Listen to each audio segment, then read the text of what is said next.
तो नमस्कार दोस्तों, स्वागत है मगन ट्यूटोरियल्स में। उम्मीद करता हूँ सब लोग स्वस्थ होंगे, व्यस्त होंगे, ज़बरदस्त होंगे। दोस्तों, मैंने वीडियो बनाना लगभग अब धीरे धीरे कम कर दिया था या ऑलमोस्ट मैंने बंद ही कर दिया था। वो इसीलिए कि जब एक बार NIST DLED के संबंध में NCTE ने अपना नोटिफिकेशन जारी कर दिया और सारे राज्यों को ये कह दिया कि अब NIST DLED पूरी और पूरी तरह से वैलिड है, तो हमें लगा कि हमारा काम जो है वो समाप्त हो चुका है। अब इस विषय में कुछ रहा नहीं, तो कहीं और आपकी मदद की जाए, किसी और विषय पे बनाया जाए जो शिक्षा से संबंधित हो, एजुकेशन से संबंधित खबरें हों, जिससे आपको मदद मिल सके। लेकिन अभी जो मैं देख पा रहा हूँ, जो चीज़ें धीरे धीरे खुल के आ रही हैं, उससे ऐसा लगता है कि आपको अभी भी थोड़ा सा हमें अपडेट करना चाहिए और थोड़ा सा जागरूक करना चाहिए। स्पेशली मैं यदि कहना चाहूँ तो जागरूक करना चाहिए कि आपको आगे बढ़ के अपना हक छीनना पड़ेगा। जी हाँ, अभी भी माननीय सुप्रीम कोर्ट का ऑर्डर आने के बाद, NCTE की नोटिफिकेशन जारी होने के बाद भी अभी भी कुछ राज्य सरकारें इतनी शिथिल हैं कि उनको NIST DLED को कंसीडर करने में पेट दर्द हो रहा है। 2-3 मुद्दों पे आज मैं आप लोगों से बातचीत करने की कोशिश करूंगा।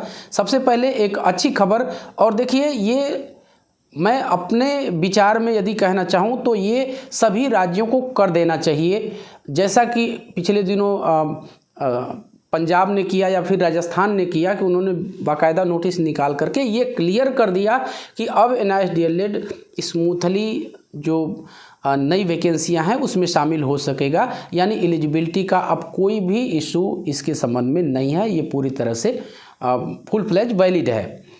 तो इसका फ़ायदा ये होता है कि जो कंपटीटर है, जो अभ्यर्थी है, कंपटीशन कितना है किसी से छुपा हुआ नहीं है, उनको एक क्लैरिफिकेशन मिल जाती है, एक रास्ता हो जाता है कि हाँ, मुझे अब इस एग्ज़ाम की तैयारी करनी है और मुझे अच्छी तरह से तैयारी करनी पड़ेगी। एक मोटिवेशन मिलता है कि अच्छी तरह से तैयारी करेंगे तो हमारा सिलेक्शन होगा।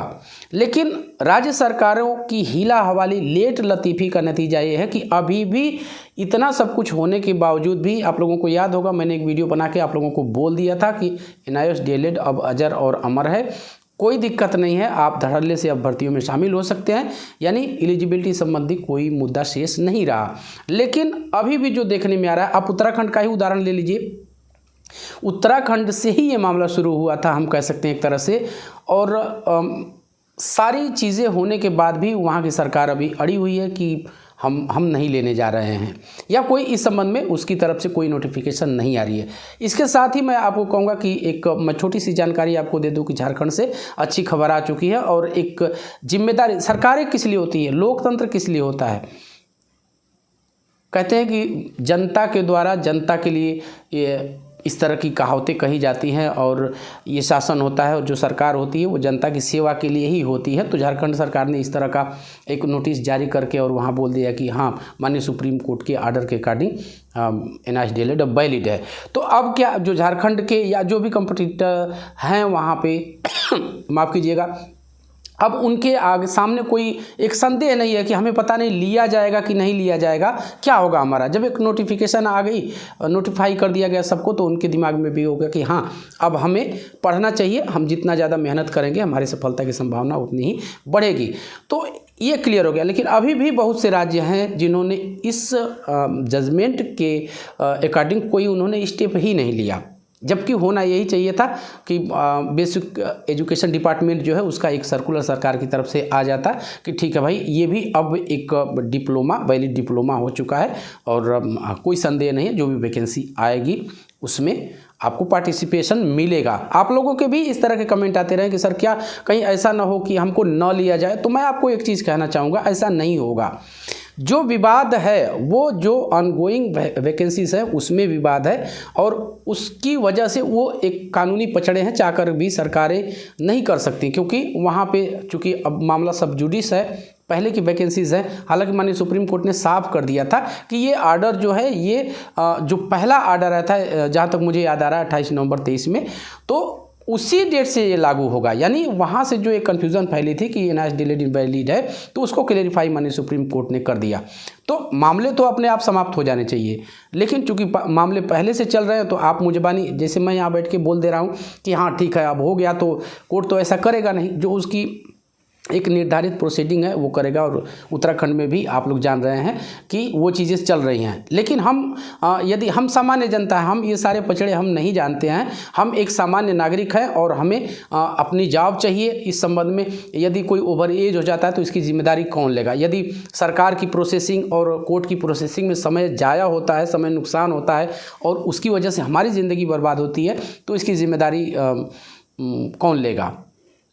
अब जनता के द्वारा, जनता के लिए, जनता द्वारा शासन तो है, सारी चीज़ें हैं, लेकिन ये लेट लतीफ़ी कहीं ना कहीं इस संबंध में मैं थोड़ा सा आपको एक और अपडेट यहाँ पे दे दूँ NIS DLED से संबंधित। इसी तरह का बिल्कुल मामला वेस्ट बंगाल में कौशिक दास जी से आज मैंने बात भी की, और उन्होंने कहा कि कल की डेट में यानी 21 फरवरी में केस लगा हुआ है, जो वेस्ट बंगाल वाला माननीय सुप्रीम कोर्ट में केस चल रहा है वो लगा हुआ है। उन्होंने कहा कि सर हमें पूरी उम्मीद है कि हमें कंसीडर कर लिया जाएगा, और किसी भी जज महोदय को अब तो दिक्कत नहीं होनी चाहिए, क्योंकि एक बेंच का, हम कहें सम्मानित बेंच का फैसला आ चुका है और वैलिड मान लिया गया है, तो आ जाना चाहिए। अब फिर भी यदि लेट होता है, कल भी नहीं हो पाता है, तो फिर इसकी जिम्मेदारी कौन लेगा? यानी पिसना हमें ही है, चाहे जो हो। अभी TRE 1 और 2 के लिए भी जद्दोजहद चले, हालांकि ये चीज़ें साफ़ हो चुकी है। TRE 3 के संबंध में थोड़ा सा बोल पाना मुश्किल है, क्योंकि चीज़ें चल रही है अपने स्पीड से। तो आपको क्या करना है इस सिचुएशन में? आसाम से भी बहुत सारे दोस्तों के हमारे कमेंट आते हैं कि सर पता नहीं क्या यहाँ पे भी कोई स्टेप नहीं लिया जा रहा है। जैसा कि मैंने शुरू में ही कहा कि सरकारों के पास इतना सा नहीं है कि 10 शब्द लिखने पड़ते हैं एक PDF में, और जो भी जिम्मेदार सरकारी अधिकारी हैं उनका उस पर इनिशियल हो जाएगा, काम ख़त्म। और इतने से कितना बड़ा अभ्यर्थियों को, हमारे दोस्तों को फ़ायदा होगा, कितना बड़ा एक मानसिक उनको लाभ मिलेगा कि वो एकाग्रचित्त होकर के अपनी तैयारी कर सकते हैं। लेकिन फिर भी मैं अपनी तरफ से आपको एक बात ज़रूर कहना चाहूँगा कि आप लोग जिस भी राज्य से बिलोंग करते हों, जिस तरह की प्रक्रिया हो, अब जाहिर सी बात है हर राज्य में NCT के ही रूल रेगुलेशंस फॉलो होते हैं, और बिना एग्ज़ाम के कहीं भी प्राथमिक शिक्षक की भर्ती नहीं होती है, प्राइमरी टीचर की। तो आपको एग्ज़ाम तो देना ही है। तो आप लोग से मैं एक बात कहूँगा अपनी तरफ से कि प्लीज़ आप लोग अपने अध्ययन पे ही फोकस कीजिए, और इन पचड़ों के लिए, इन चीज़ों के लिए थोड़ी सी दिक्कत है, और उसके लिए जो भी लोग उसमें आगे आ रहे हैं और वो कर रहे हैं, अच्छा कर रहे हैं और वो करेंगे। लेकिन आपको अंततोगत्वा जो आपकी नौकरी होगी वो आपकी मेहनत का ही नतीजा होगा। तो आपको पढ़ना चाहिए। और इस बात में मैं एक चीज़ आगे बढ़ के आपको बोल देता हूँ कि इस बात में आपको संशय नहीं रखनी है। चाहे असम के ही हमारे अभ्यर्थी भाई क्यों न हो, वो सोचते हैं कि हमारे यहाँ भी कोई इस तरह का स्टेप नहीं लिया गया, तो हमारा क्या होगा।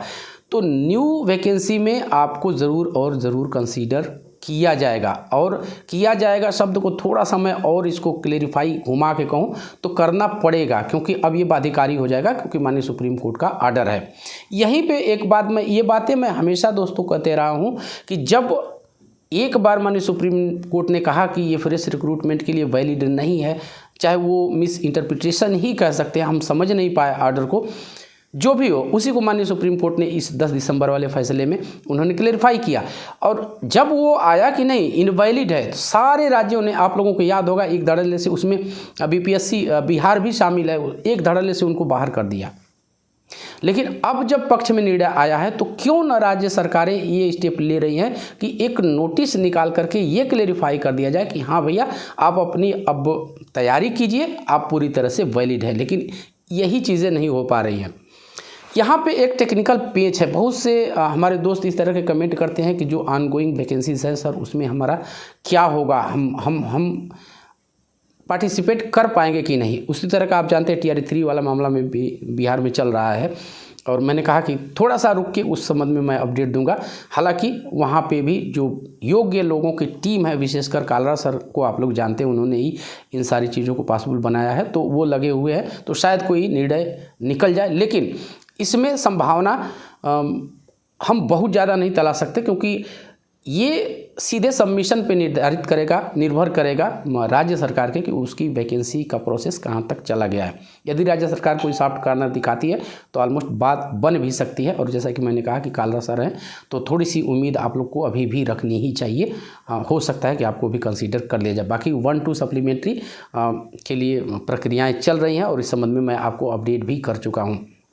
यहाँ पे एक चीज़ मैं आपको ये कहना चाहता हूँ कि अगर आप किसी ऑनगोइंग प्रोसेस में जिसका विज्ञापन पहले जारी हो चुका है उसमें फाइट करना चाहते हैं, कोर्ट की मुकदमेबाजी में उलझना चाहते हैं, तो मैं समझता हूं कि आप वो चीज़ें भी साइड से कर सकते हैं। लेकिन आपको अभी फ्रेश रिक्रूटमेंट है और आपकी एज अभी एक्सपायर नहीं हुई है, तो आप फ्रेश रिक्रूटमेंट के लिए थोड़ा सा अध्ययन भी करते रहिए। बस यही एक शब्द कहूँगा कि आप अध्ययन भी करते रहिए। भले ही ऑनगोइंग प्रोसेस में, कोर्ट की कार्रवाई में, कोर्ट की प्रोसीडिंग्स में, कोर्ट के खींचतान और हम कहें कि एक जोर आजमाइश में, कानूनी दाव पेच में समय लगेगा और वो कब क्लियर होगा आप उत्तराखंड का देख लीजिए। यहाँ पे क्या हो रहा है, डेट पे डेट मिल रही है, कंसीडर नहीं किया जा रहा है, जबकि सामने माननीय सुप्रीम कोर्ट का ऑर्डर है। तो इन चीज़ों को देखते हुए समय ना नुकसान हो जाए। हो सकता है कि आपके पास 1 साल का ही समय हो, 2 साल का ही समय हो, तो फिर आप फ्रेश रिक्रूटमेंट के लिए भी तैयारी करते रहिए और इसका आपको फ़ायदा मिलेगा कि फ्रेश रिक्रूटमेंट में तो आपको होना ही है, तैयारी आपकी अच्छी रहेगी तो निश्चित और निश्चित रूप से आपका सिलेक्शन होगा। मगन ट्यूटोरियल्स की तरफ से और मेरी तरफ से आप सभी को शुभकामनाएँ रहेंगी कि आप ने जो सपना देखा है उसमें आपको सफलता मिले। तो बस दोस्तों यही था आज की इस वीडियो में। उम्मीद करते हैं कि आपको वीडियो पसंद आई होगी और चलते चलते वही रिक्वेस्ट दोस्तों, कृपया इस चैनल को लाइक शेयर और सब्सक्राइब जरूर करें दोस्तों। जब आप ऐसा करते हैं तो हमें को मोटिवेशन ज़रूर मिलता है। मिलते हैं अगली वीडियो में, तब तक के लिए नमस्कार।